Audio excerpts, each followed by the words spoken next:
Outdoors. I was just wanting to do a little review right now about the Guide Gear Tipi tent. This is the 18 by 18. It's 10 foot tall. It's got 2 doors. So far everything is real nice on it. It's not too difficult to set up. I don't have the rain cap on it right now, so it can dissipate heat real easily. There are a few things on it that were missing from the factory. I'm sure they were just overlooked. We were missing one guide rope for the rain guard, rain shield on the top. And there was a couple of the little clips that go on the sides for these little air windows that were also missing. But when you roll them up, the little plastic clips like that one. But beside that, I'm thoroughly pleased with the $180 we were able to buy it for. It's got some neat little features. It's the way it's set up and everything. It's real simple. You just got your stakes that go around the base on it, and then it comes with the guide ropes already tied in. You have the latch there and the latch there. The most difficult part to the thing that I found thus far was trying to get it to where you understood how the guide ropes work.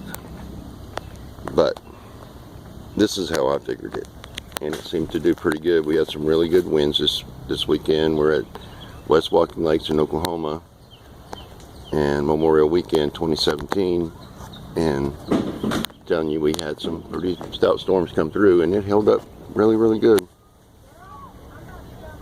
The way I did the guide ropes though was from the top one to the middle one. It comes, and it's got this little ring on it right there, right here,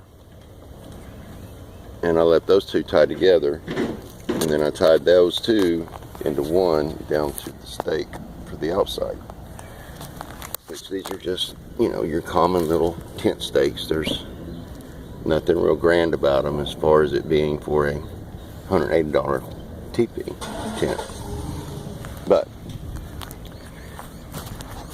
it held up really good in the wind, and it's not over cumbersome to have that many of them sticking out, the guide rope sticking out on it.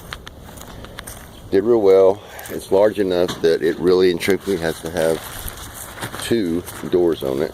It's got one on each side, and the outer flap, of course, it's got a Velcro right here, and it has a little Velcro strips right there. So really, it's got a little clip. You can just kind of, well, let me get it right here.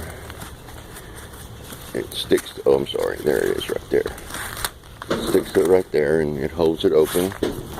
And of course, it also rolls up and has the little clips on the bottom here that you can do it with also. Got one on that side, and the little loop, you know, goes through there to hold that door open.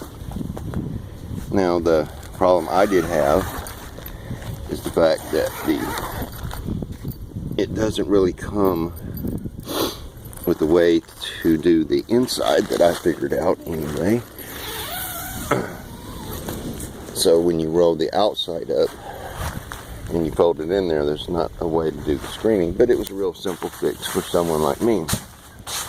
I just had some of those little clamps right there that go through that and hold it all together in place.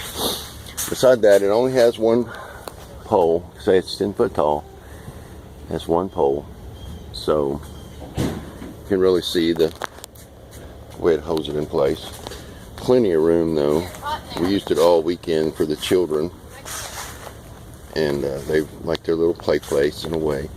But it has these vents at the bottom, 2 there, 2 there, 2 on each side, and then 2 windows right above that to be able to see through. But the ones at the bottom allow air to flow in. Even when the doors are closed, it will flow in that way. And it keeps it real nice and cool, about 3.5, 4 feet off the floor. Of course, it's today 90 some degrees, and above, I would say above here, head level, I'm 6 foot tall, 6'3". At head level, it's, you know, I would say 90 degrees. But it bellows really well. And plus the way they have these, which is a real good idea, the way they have the the screens are is the rain flaps on the outside allow it to continue to be dried in, even though, look at here, it has these little zippers on the side. So there's your screen underneath it, and then it has these little zippers, so it's a rain guard over top of that. Of course, you can, when you pull these guide ropes loose that hold this open, the way I have it set up like that, it also adds more strength to the tent on that side. But anyway, I just wanted to give a quick review of it. We did use it for 3 days. We had one night of rain. I don't know if Guide Gear had changed their process or what, but some of the reviews that were out there, they complained about the seams leaking, but they have come in and they have ironed in a rubber-like tape over all the seams. Very nicely done, by the way. So I'm pretty sure they've tried to fix that problem of leakage. Got a nice floor in it. Of course, being an outdoorsman, I have some ideas, that I would like to do a little bit differently, but I'm not a manufacturer trying to put these things out in a cost-efficient way. Adding to it always adds to the cost. Anyway, that's mine with Gestures Outdoors. I'm Gerald. Have a great weekend.